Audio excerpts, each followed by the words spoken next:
I'm excited about sharing what I've learned in the last 20 years of engaging kids through a bunch of wacky and wild and fun ways. And I want to start by giving my own land acknowledgement. I am here today in the territory of the, well, there's a bunch, Kikate, Kikwitlam, Musqueam, Tsleil-Waututh, Squamish, and Coast Salish peoples, otherwise known as Port Moody, British Columbia. And I feel a great debt to the people who have cared for this land and for the privilege that I have to live on it. I feel a debt that is part of my work that you hear about today. Um, to You introduced me already, and I just want to say that I started as a musical theater performer, and I ended up being in the by complete chance, I ended up traveling to Tofino, BC, and living there when I was 22. And the rainforest full of cougars and bears was my backyard. And my landlady clear cut the backyard one day. And as I watched the stumps burn, that was my environmental consciousness transformational moment.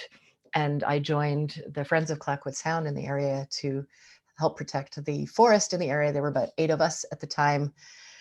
And I was the chief songwriter as well as organizer. And that was part of how I learned the impact of arts in environmental change. And we grew to about 8,000 people, most of whom were singing my songs. And it became a UNESCO Biosphere Reserve, although it's still under threat in some ways. And I felt a call to go back to musical theater, which made no sense. I went to Vancouver and worked as a musical theater performer. And then one day met my husband, who is hilarious. We call him our executive in charge of hilarity, in fact. And we together applied for a job in the newspaper that the city of Vancouver was looking for a theater artist to make a play about the environment. And so with the city, we worked as a project of the city for 4 years, creating these wacky plays for children, elementary school ages, as you can see. It's kind of like in the audience, it's kind of like a rock concert when we do our live shows. We're really missing them because of COVID, but we've been running these shows now for over 20 years until COVID, and hope to again. And I toured as a performer for 10 years with those shows. So I had a lot of day-to-day experience with thousands and thousands and thousands of kids. What engages them, what makes them excited. And after a while, we started hearing from any parent that we'd meet, oh, my kid saw your play and they changed the whole behaviors on water. My kid saw your play and now we compost. And we heard that all the time, all the time.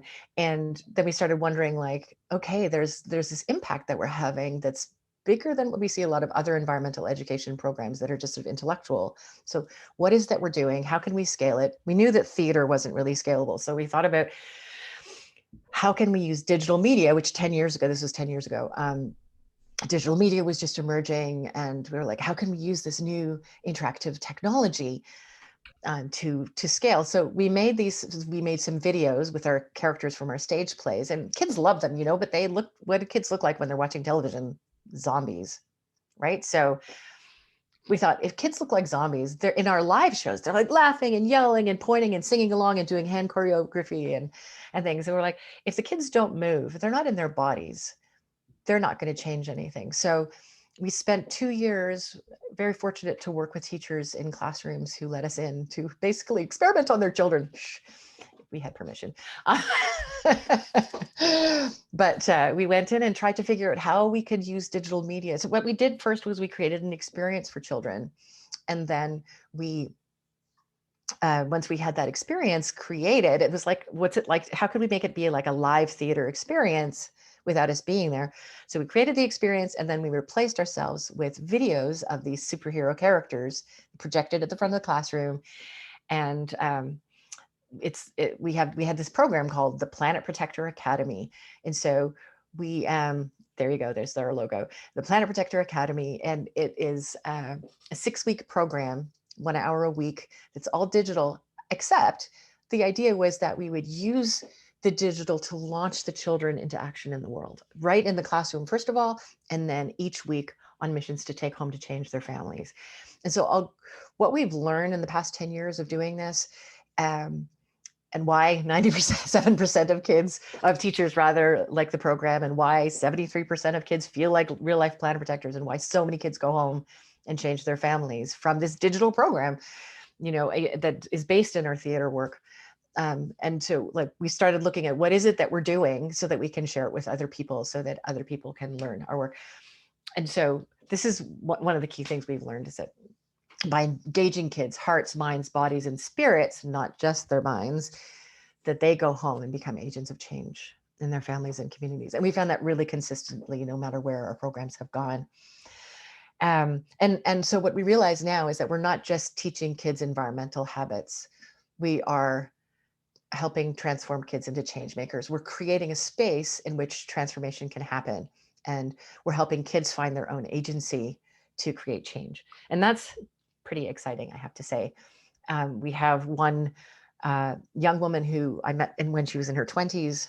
Her name's Tessica Twong, and she saw our play when she was 6, our live theater show. And I met her at a conference we were both speaking at when she was 26. And she had started a anti-bottled water program in high school, and that had spread across Vancouver, all the schools. And she started 2 nonprofits, and she had the mayor's environmental award last year. She went and ran for provincial office on a climate platform. And she said that seeing our play is what started it. And she still remembered the song. She actually did it for me, even the choreography is pretty cool. So that's kind of like, wow, we've got this cool, we got this cool magic, basically the magic of theater that can transform kids. And how can we share it? So that's what we're here about today.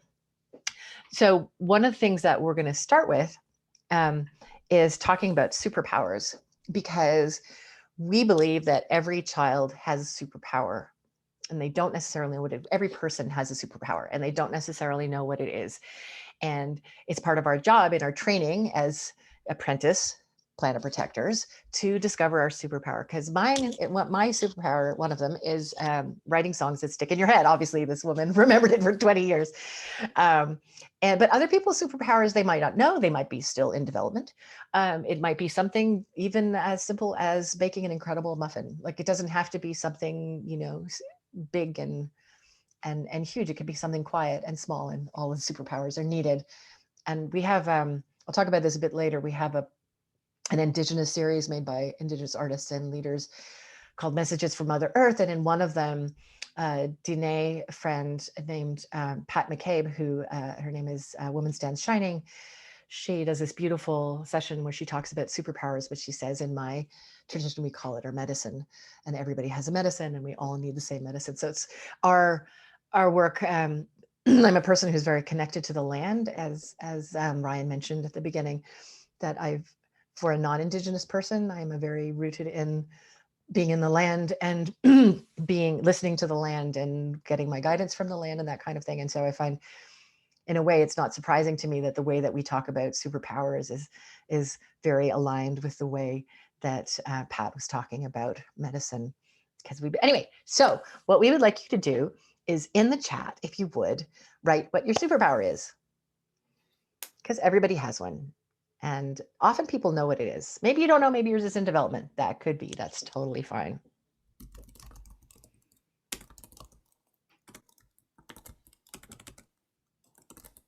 So, oh, thanks, Pam. What is your superpower? My colleague Sean is on the slides. I want him to write too. Sean, what's your superpower? Ooh, delicious eggs. Bringing people together to be his team of superheroes. Nice, Jacqueline. And some people's superpowers are kindness and doesn't give up. Amélie makes space for people, being creative when solving problems, seeing the bright side, tapping into my silly side. Love that. Oh, they're getting fast now. My passion for celebrating the small stuff. Great. Turning chaos into order. That's Sean's. That's because he works with me. I make the chaos and then he turns it into order. It is kind of his job description. Sadly, sorry, Sean. Okay. So we have these two, I know we said 3 ingredients, but they're actually more than that. So we have two kind of questions that we're leading with in this program. How can we be embodied despite technology to foster connection to water? And how can we make digital-led learning transformational? Because I know many people are coming in from Ontario and the schools are completely out. Again, in BC here, it's kind of in and out, like everybody's in, but so we have a lot that we've learned about just being in technology and how do you transcend the technology. So we'll be talking about that as well.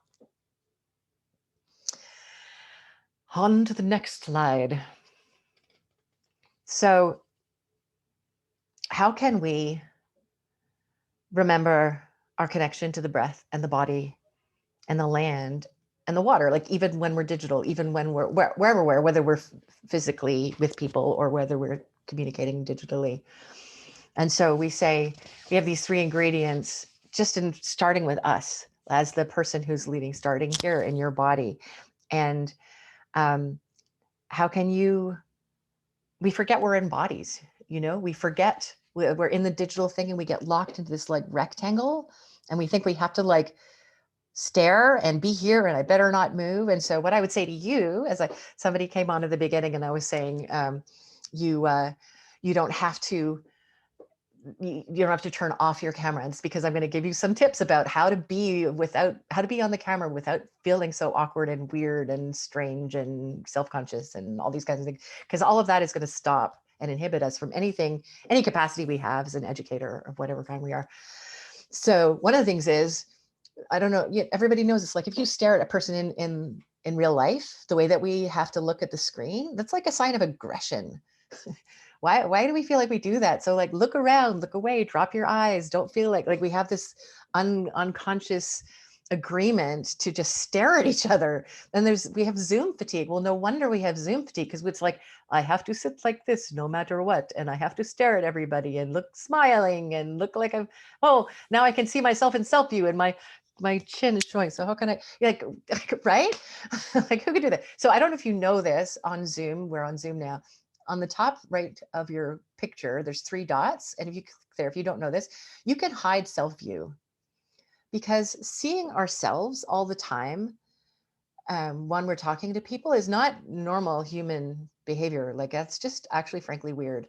And I feel like it puts this self-conscious layer where it's like we're looking at a mirror while we're talking to people. And who does that? Why? Like, have you ever talked to somebody who's looking at themselves in the mirror all the time? Like, it's not good, right? So to turn off the selfie, unless you have to, like, unless there's something where you, for some reason, need to see yourself because you're, like for us, our performers, they look at themselves so they can see that they're still on screen. But so let's just feel into our bodies right now and just be like, how does my body feel right now? And take a breath, like,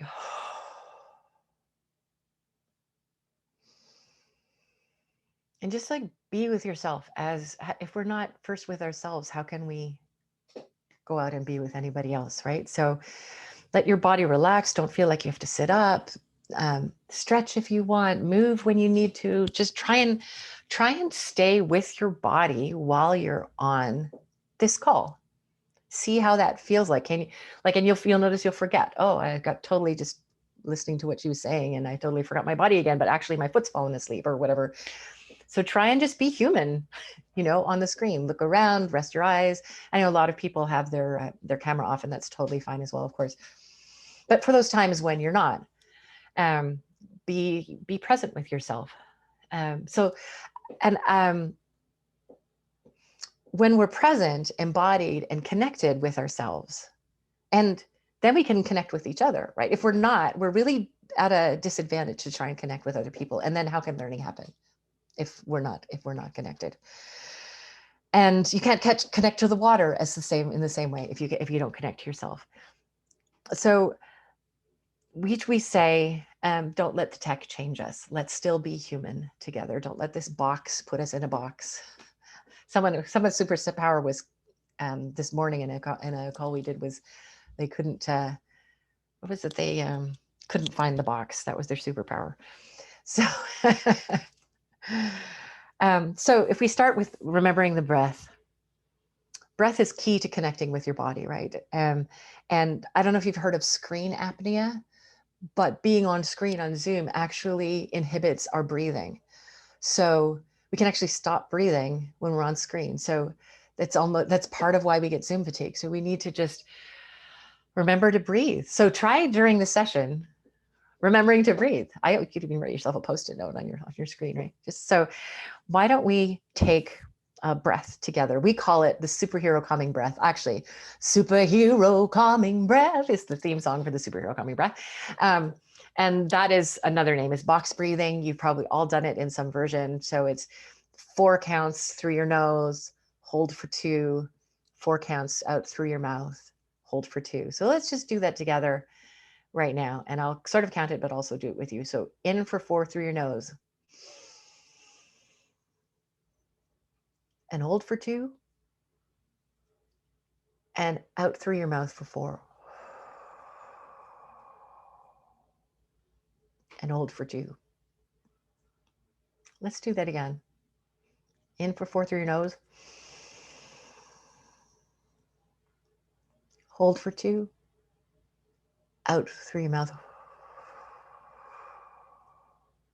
Hold for 2.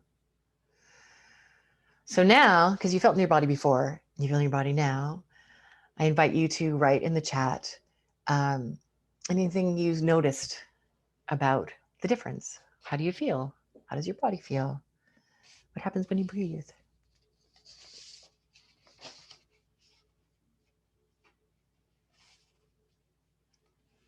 Because I know I feel a bit more relaxed, which is always nice as a presenter. There's always a little bit of nervous energy going on.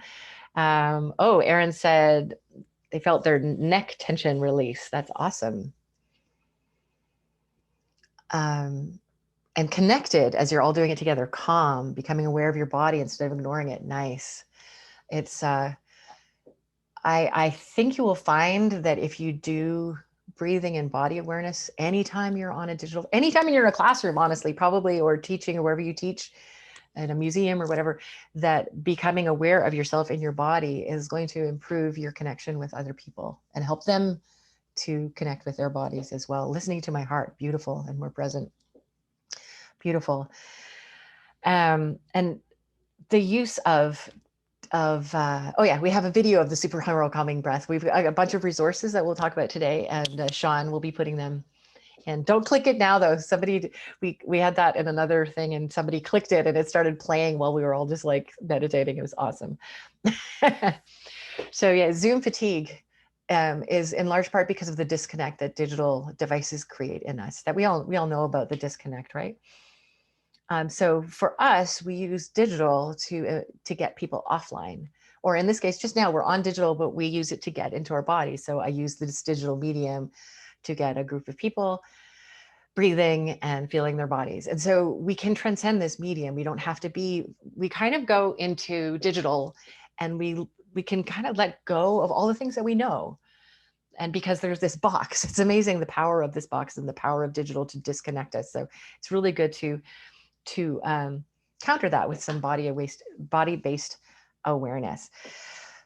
One of the other things is movement. So we all sit here, even though we're just sitting, we know with kids for sure that sitting for a long time is really bad, but that's kind of true for all of us. So we're actually going to do a body break later, and we allow wriggling. So please wriggle, please move. A lot of in classes, kids are told not to wriggle, which is very hard for children. I think it's actually kind of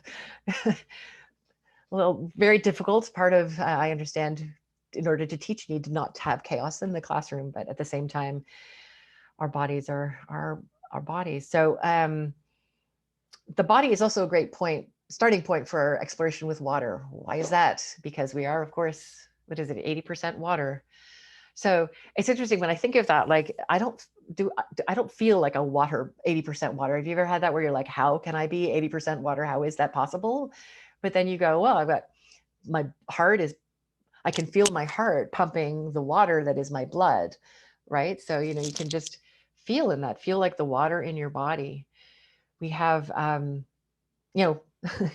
we're part of the water cycle as we pee. We have a video that we'll show a bit later where we express that with a character running in and out of the bathroom as he's in the cycle of water.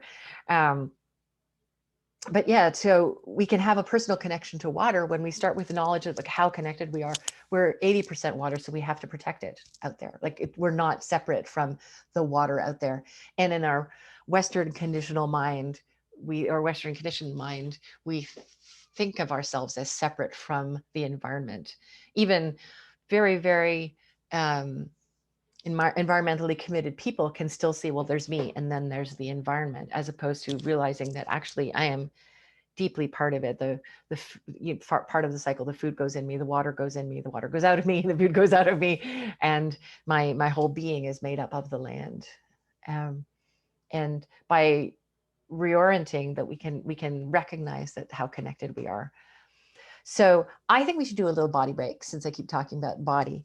And I would love to get suggestions from you. You could write in chat of a thing that we could all do that's simple, that's sort of easily accessible to any body.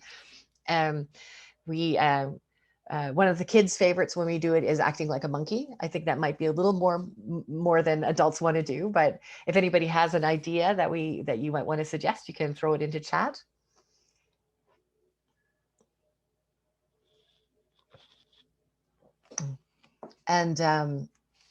And actually, Sean, maybe we can set up the video, and we can get ready to start that. The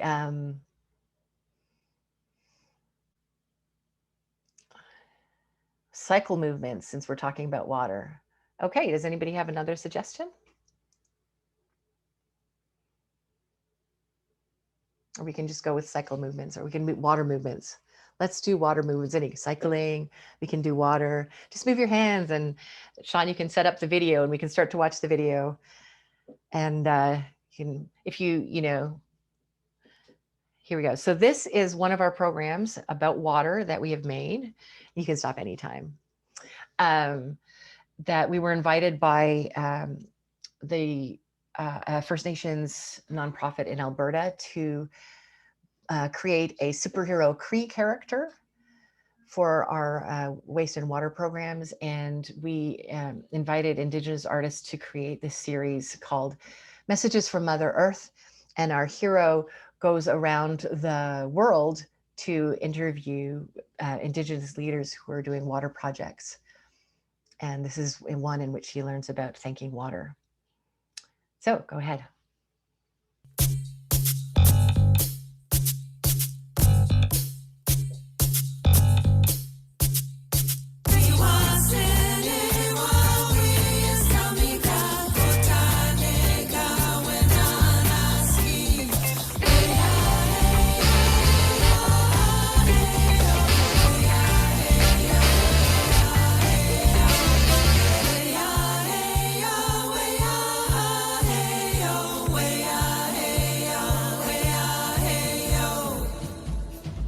Welcome to Messages from Mother Earth. I'm LaShyla Lewis. And Goober. Hey, LaShyla, what's today's message from Mother Earth? Water. Oh, good, because I'm fresh out. Oh. Okay, I was almost out, but now I'm definitely out. Spare drop?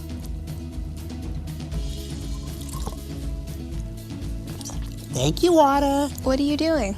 I'm practicing gratitude. Makes me a happier person. Every time I take a sip of water, I say thank you. You should try it. Goober, I do that too.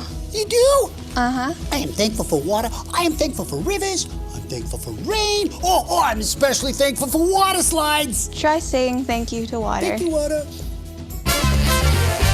Water is sacred to Indigenous people. It connects us to everything. Our drinking water, our food. And in the old days, that's how we traveled from one place to another. Oh, so the rivers, lakes, and oceans were like your highways. You got it. When we look after our water, we're actually looking after all the fish and mammals that live in the water. Salmon has always been a big part of the diets of the people of the Pacific Northwest. For thousands of years, this nation have hunted and fished in this region. What could you tell us about some of the traditional conservation practices here in the old days? You harvested only what you needed. You didn't exploit the resource. just because it was there. You only took what you need. Nowadays, they carry out stream enhancement, salmon monitoring, and forestry programs. It gives us an idea of how strong the runs are so that we could plan harvesting. What's an example of some of the type of enhancement work that will go along here? How do you go about counting? It's like a graph. You kind of look out in front of you and you count like a line of 10 fish, and then you can see the lines after that, so you count them in tens. Or if it's a bigger school, then you got to count how deep they are. Same with the width, the length, and then you kind of do an estimate in your head, and then hopefully you get an accurate number. The holistic approach that the Tsleil-Waututh people are using to manage their lands and water resources will have a long-term impact on their community members, as well as benefit the 2 million people with whom they share their traditional territory. So when we take care of the habitat the salmon live in, the fish are happy and healthy. Exactly. When the fish are healthy, our communities can feast on them like they have for thousands of years. All this talk about salmon's making me pretty hungry. You and the bears. Me and the bear. Bears!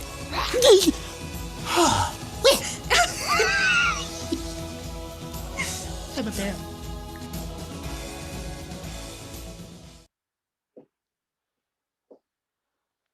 So that was our LaShaila, our Cree superhero, and Goober, who is the oh, you got another one going, Sean. Goober, who is the sidekick to our adult superhero, Esmeralda, Planet Protector. And Goober is the character who fails constantly. He's an apprentice Planet Protector like the kids. And he constantly fails, and he constantly is willing to learn, and he constantly is not afraid of failing. And that's a big part of what we show kids, is that it's okay to fail. We do a lot of sort of things that are against what the dominant culture says, like perfectionism and failure and things like that, because then being who you are and as you are as a child, you have more space to be that. And Goober is kind of the enactment of that, because every kid can do better than Goober. So but we had the body, the breath, the body, and the land. And the land, of course, and the water are one. And so during COVID, we've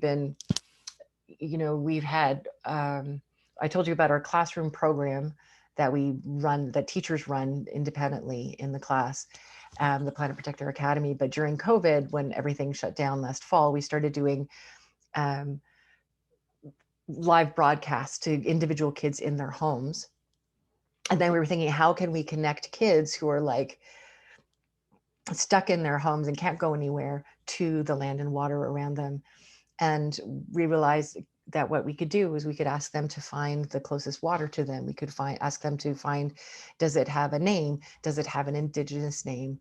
And that connecting to, I mean, I'm sure you know lots about connecting in place, but those are just some of the ways that we did through the digital medium with kids in quarantine. Connecting, a lot of, it's been interesting because as digital providers for a long time, people were like, well, why do we want to do this digital thing when we've got land-based education we want to do? And we said, well, we're in the classroom and teaching these basic sort of awareness concepts and turning kids into changemakers who then want to go and do land-based education. But also that they have now, and of course in COVID, that has been a bit of a benefit to have had that time. So I'm glad to be able to share these things with you. So the other things we want to remember, for kids to remember, and for people who engage with kids to remember, is about playing and connecting. And connecting in particular through digital can feel like it's hard, right? It can feel like, who are these people in these boxes on the screen? So I want to take us again, and if anybody's willing who's got their camera off, to turn their camera on for a moment, or at least to turn on their sound, I would like you to try something. I want to take a moment where we just try to feel each other. We can listen to the sort of background sounds in each other's homes. We can hear each other breathing maybe, or moving in their chair, or that kind of thing. And let's just take a moment to see whether we can sense each other, sense ourselves as a group, just for a moment. Yeah? So you can close your eyes, you can open your eyes, whatever you want to do, and see what you notice.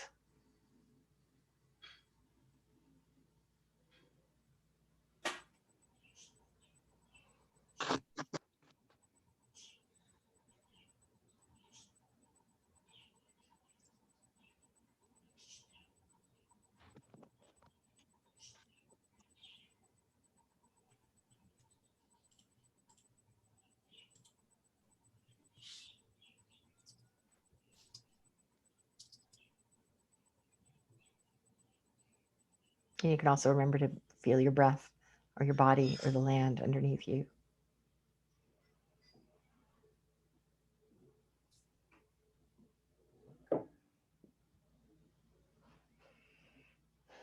I'll be interested if anybody noticed anything. You don't have to have at all. There's no pressure to have noticed anything. But I'm curious if anybody felt anything or sensed anything or even heard. What did you hear? Or how did that make you feel?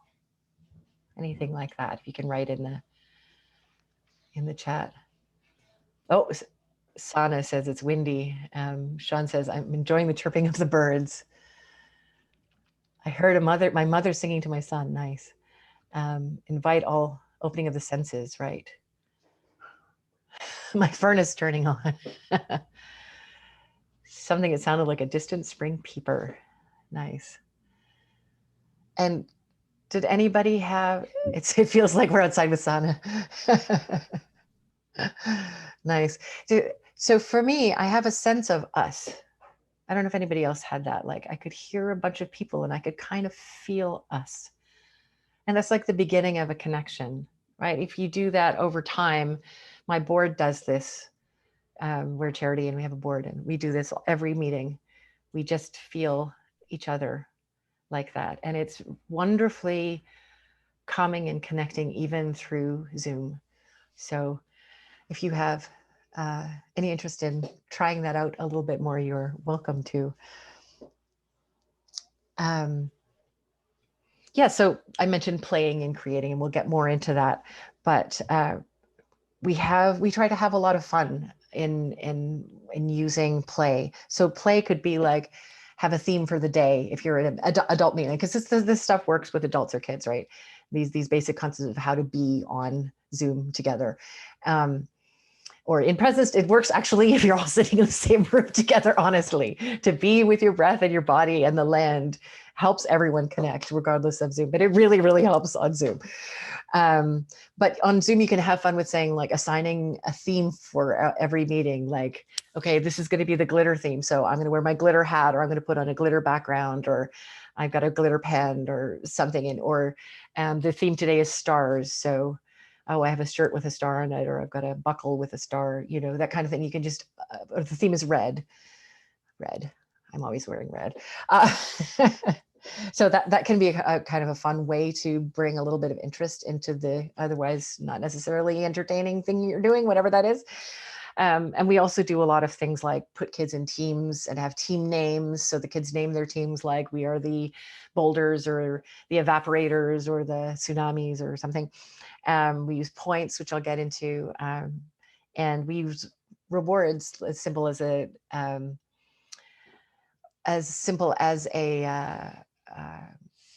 we make certificates, but anyway, I'll get a bit more into that. Okay, so now we're going to talk about our 3 key ingredients for engaging kids to be change makers. Once we are all connected, once we're all in our bodies and all that kind of thing.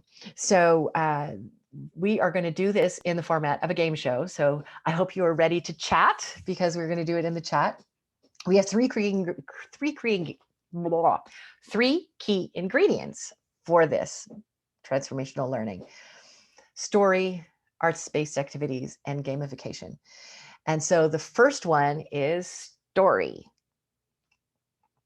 And we're going to play the game show.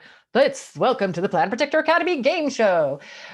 In our program, we do not do a kind of a testing thing. We do, I think it's a little bit more like inquiry-based learning, whereas probably many of you know, when you ask a child a question that they don't necessarily know the answer to, they haven't heard it, they don't know, but they're kind of guessing or making it up, that actually activates, research shows it activates some part of their brain where then they hear the actual answer and they have somewhere to put that piece of information and remember it better. It's also really fun. So what we do is we ask a question, and then we have kids make a superhero pose, because that, if you know, gives you confidence. Research also shows if you do a power, oh, my arms just disappeared. Awesome. If you do a power pose, it actually helps your physiology, help you feel more confident. So everybody do a power pose. You can do that even if we can't see you. And then answer the question in chat, whatever. And there are no wrong answers. So Goober is our example. He says he tries and makes mistakes all the time.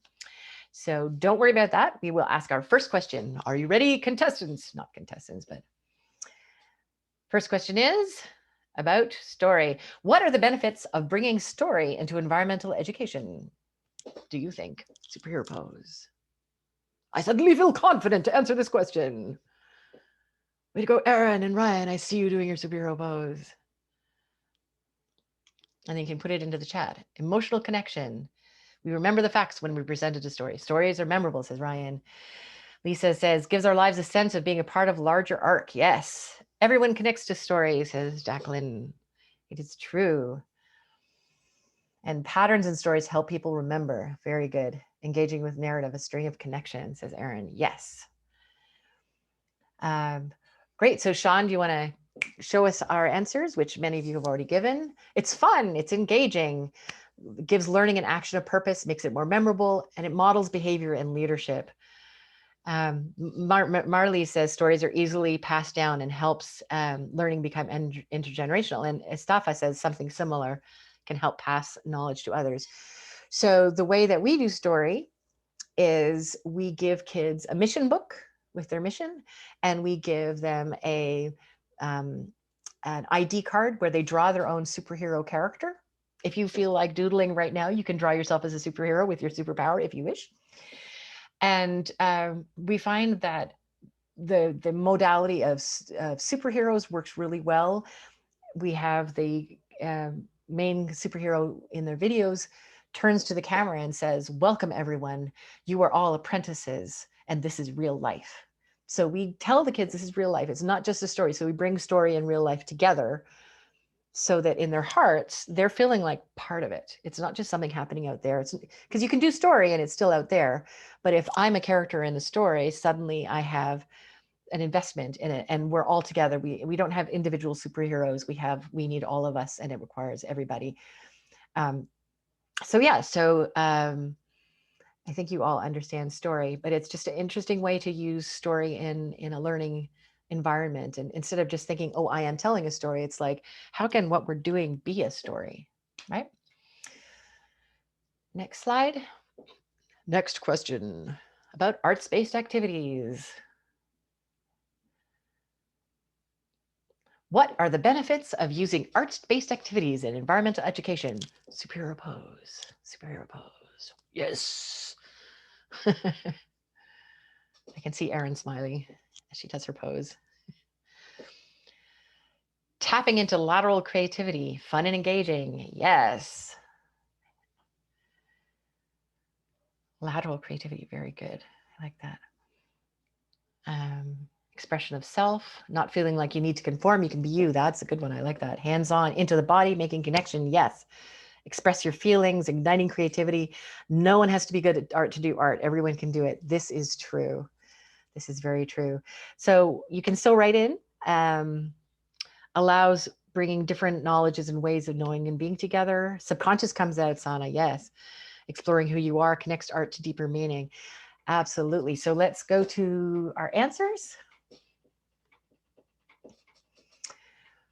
As many of you said, encourages child-led content, leads to more meaningful actions, engages different learning styles, and elicits joy. So the learning styles is interesting because we found that in our programs, teachers say, wow, all my kids were engaged, right? And that's because we use art and story and gamification. It's just the things that engage all the kids. It doesn't matter what we found it's been really effective with kids with learning barriers and disabilities, behavioral issues, that they all respond to this kind of approach really, really well. And the other piece about art is that when it whether or not I use the word spirit, but that doesn't have to be a religious word. It can be just like the soul, the essence of a person, the energy of a person, the individuality of a person's being. You could call it being. And art connects the being of the individual to the activity, to the learning that you're doing, so that they now have a deep personal relationship to this. They've drawn it, they've acted it, they've sung it. We have a bunch of different modalities that we use. We get kids to write raps, even as young as even as young as kindergarten. Kids will write raps. They can't write good raps. So if you want them to write good raps, they won't. Some teachers are like, my children can't write raps. And it's like, well, they can't write good ones, but they can actually write raps and they will love it. You just have to let go of your expectations. And we use theater. We have a way, a process that we have in learning. Um, uh, it's not water, but it's an example of how we use the different modalities of art. So we have kids learning active transportation, and we do a group drawing exercise. This was before COVID. Now we have it individually. A group drawing exercise where they draw all different types of transportation they can think of, and then they rate it by pollution, which is the most polluting to the least polluting. And then we have them brainstorm, which kids can do. They really enjoy brainstorm ideas of what are the things that stop them from walking to school, for example. What are the things that they'll say? It's my parents, or it's too far, it's cold, or blah, blah, whatever. And then we have them brainstorm solutions, followed by we have them create a skit where some of them are playing kids and some of them are playing adults, and they have to write a little show and to perform it for each other, where they're convincing their parents to walk them to school or to let them to walk to school, depending on their age. And then their mission at the end of the week, because every week of the 6-week program, the kids have a mission. Their mission is to convince their parents to let them walk to school or to use more active transportation. So I think, as you can see, there's ways of integrating it, but it's all for us around behavior change, and the learning of the different pieces of environmental education come through the art and through the behavior change. Oh, and Lisa likes my background. Thank you. This is actually for our live broadcast that we're doing right now. This is where the actors broadcast from. And Sean just put in our Green Teacher article on using story and arts-based approaches. We have a bunch of articles outlining most of what I'm talking about today. On to the next, which is gamification. And so gamification can kind of have a bad rep. We'll get into that. But let's go with our last game show question. That's my game show announcer voice. What are the benefits of using gamification in environmental education? Over to you in chat. Oh, does everybody know what gamification is? Oh, right, superhero pose. I forgot to say superhero pose. And for those of you wondering, what is gamification? That is using points and teams and turning the learning into a game. When learning is fun, it's memorable. It's fun. Yes, it is fun.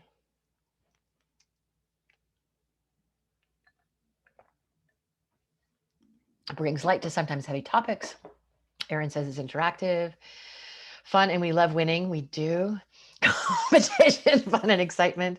Creating a team spirit and bonding. Yes, that actually, Sana, I rarely hear that as an answer. That was a good one. And joy. Very nice. Yeah. Creating a team spirit is really important. Actually, yeah, we'll give the answers and then I'll talk a little bit about that. So Sean, over to the next slide. So as you said, increases engagement and motivation. It scaffolds more complex actions. So I think, Sean, do we have the slide on that one coming up? Yeah, so we'll show how we do that. Oh, there it is. Ta-da! Actually, yeah, go back. It's kind of two different scaffolding. So the scaffolding that we do with gamification is that when you have, if a child has a very complex mission or activity to do, we give a point for every step. So they're much more likely to actually follow all the steps when they can get a point for it. So we found that really interesting. And teachers can gamify what you want to encourage. A lot of teachers, we have a scoreboard in our platform, and a lot of teachers continue with using points because it's been so effective in motivating the kids. Like, you get a point for returning your mission book. Oh, wait, that means they can if they return their signed form from their parents for the field trip, I can give them a point and for their team. And yeah, so that works really well. Now, when we were just testing the program in classrooms, we found kids were actually mean to each other with the competition and the points. And teachers advised us, as many of you know, that if we included teamwork points in order to win, that would solve it. And it is amazing the transformation that just saying you can't win without teamwork points does on children and adults. Actually, all of this works on adults as well.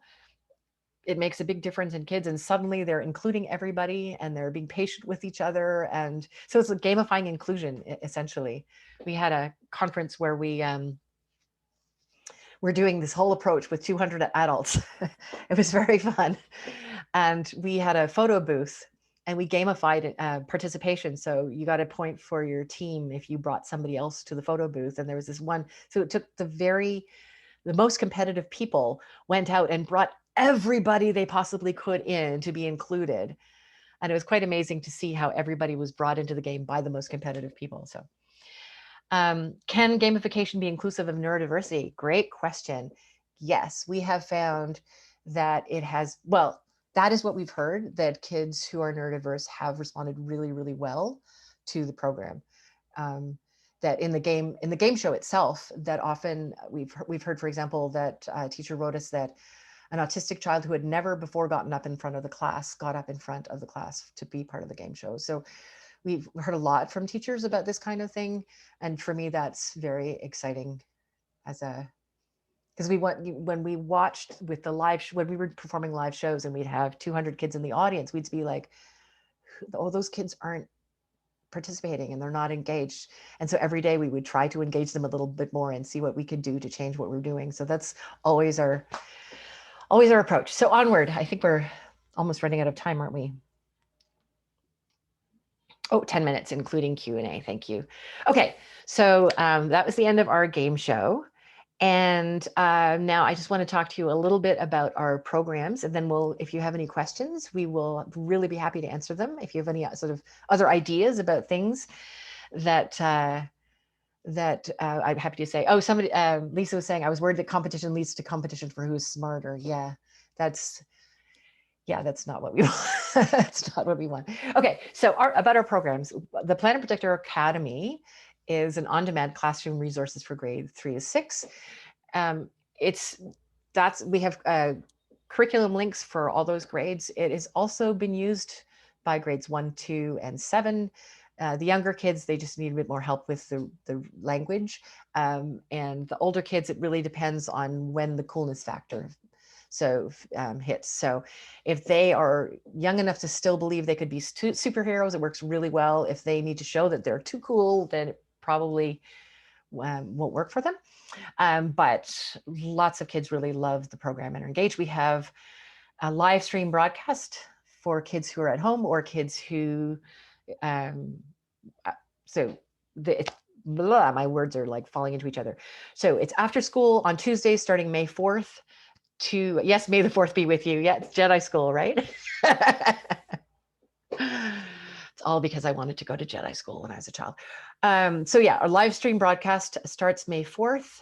Sean will put the links in the chat. And our on-demand classroom resource, we have 4 programs on climate, water, waste, and emergency preparedness. So the water program is 4 weeks long. It includes our Indigenous series, Messages from Mother Earth, and it's very fun.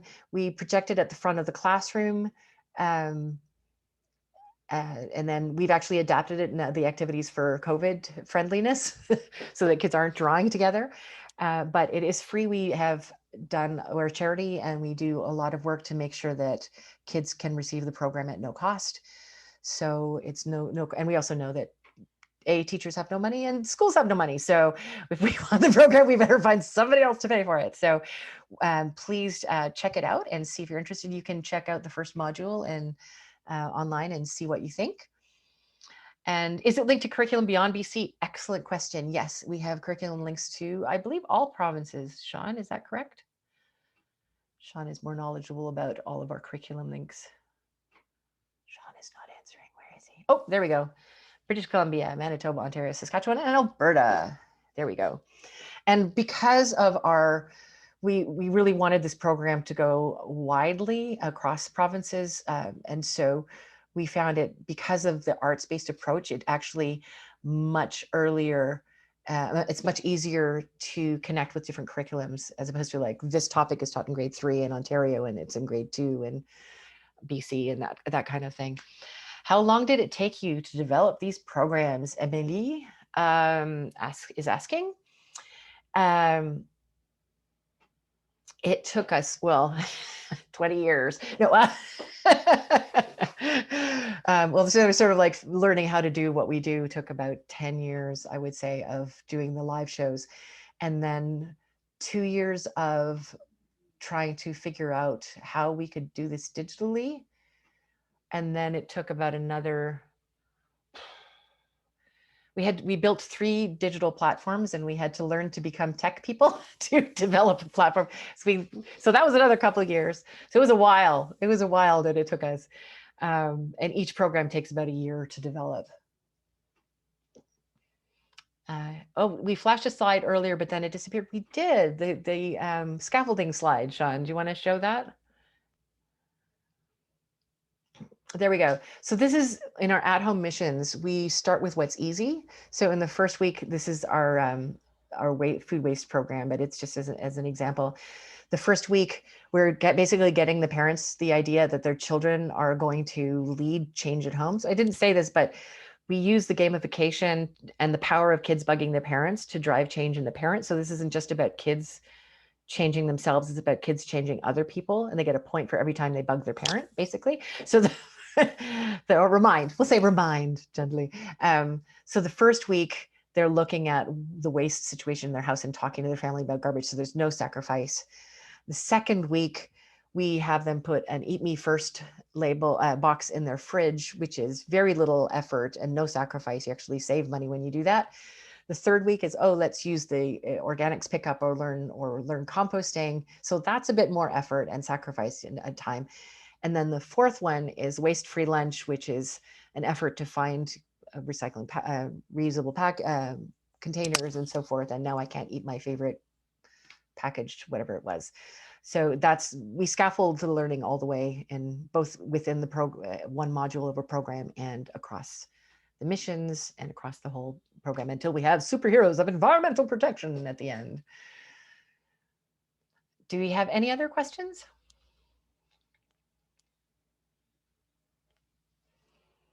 Oh yeah, Sean is saying we're offering virtual assemblies in specific places. We've found that schools have been very interested in, there's in the pandemic, there's not been a lot to bring schools together with school spirit. And because of our fun